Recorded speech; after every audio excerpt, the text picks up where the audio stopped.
Magandang araw mga kaibigan. Bigyan natin ng reaksyon, opinion itong post ng Abante News Online. Pahayag ito ni dating Congressman Ace Barbers laban kay BP Sara. Imbes na tulungan ang Pilipinas para dagsain ng mga turista at mga negosyante, mistulang itinataboy pa umano ni Vice President Sara Duterte ang mga ito dahil sa paninira nito sa imahe ng bansa. So, ano naman ang basihan ni Ace Barbers para akusahan niya ang ating Vice Pangulo na itinataboy umano, di umano ni BP Sara ang mga negosyante at mga turista.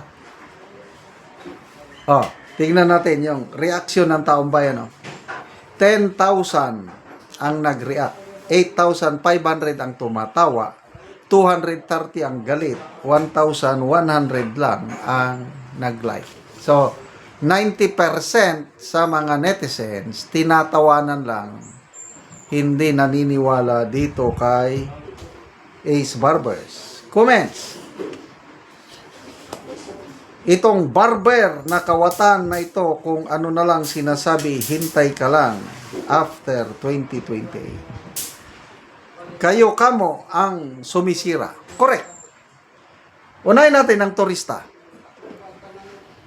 I think last year ba yun or 2 years ago, meron yung international group na nag-survey na ang pinakadelikadong bansa na puntahan ng mga turista ay ang Pilipinas. At inamin mismo ni DILG Secretary Junvic Rimulya na ganyan nga ang persepsyon. Hindi safety ang mga turista na pumunta sa Pilipinas. Kaya ex-Congressman Barbers, walang kinalaman ang Vice Pangulo sa pagbagsak ng turismo sa bansa. Yung dating DOH Secretary Prasco, bakit siya tinanggal? Nag-resign ba? Dahil pag-a-advertise ng turismo, yung mukha niya ang nilalagay sa campaign materials. Anong maitutulong ng mukha ng DOT Secretary? Mga ganong kapalpakan. Talagang bagsak na bagsak ang turismo sa ating bansa. Bakit? Sinong ganahang magbisita ang turista sa Pilipinas? Dahil balitado yung mga krimeng nangyayari at saka yung balitado yung instability nangyayari. Balitado ang korupsyon na nangyayari.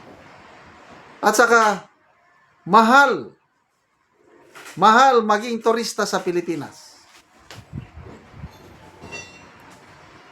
Marami akong nabasang post o mga videos na naghihikayat. Mga Pilipino, mga post. Hinihikayat nilang mga Pilipino na magbisita sa Vietnam dahil napakamura daw ang gastusin sa Vietnam.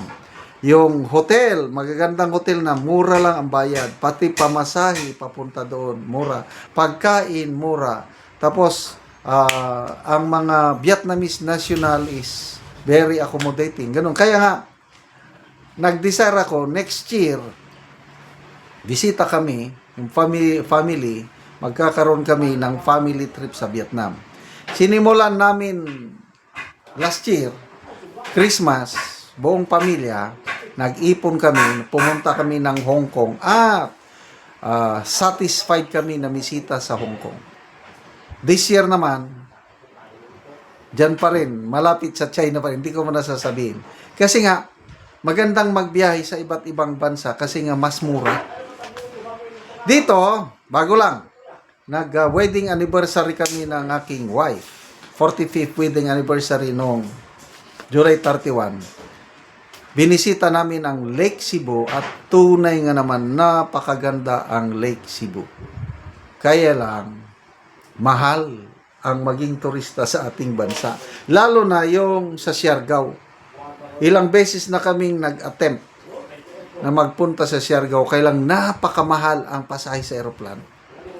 So, sabi namin, later on na lang, pag maayos yung problema. Kasi nga, hindi maganda ang sistema ng turismo sa ating bansa kasi palpak. Yung previous, I don't know ngayon,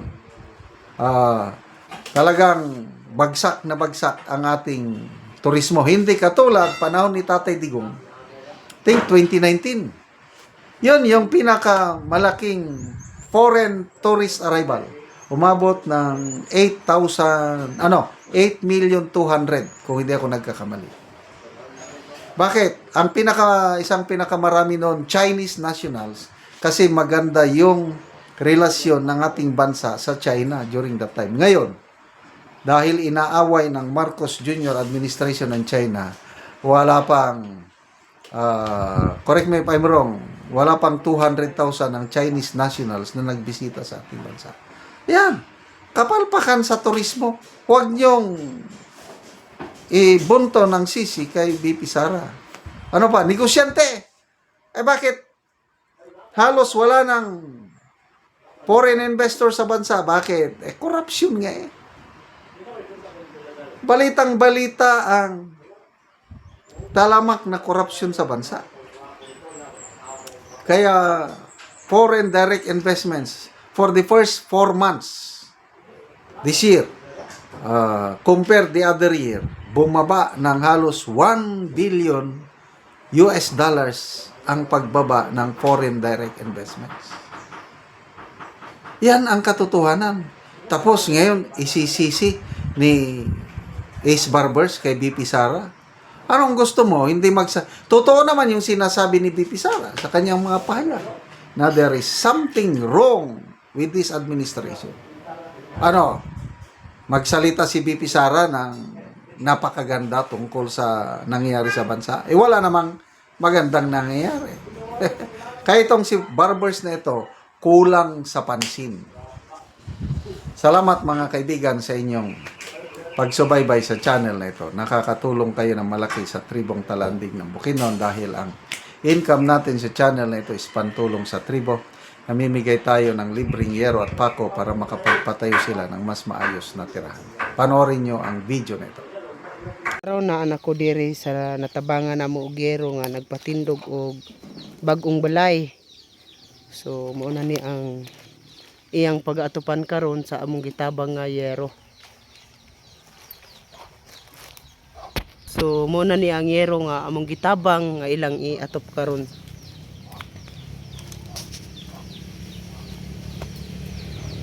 So mag-atop na ni sila.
Ug karon humanagid sa pag-atop kadtong ginatabang namong mga yero.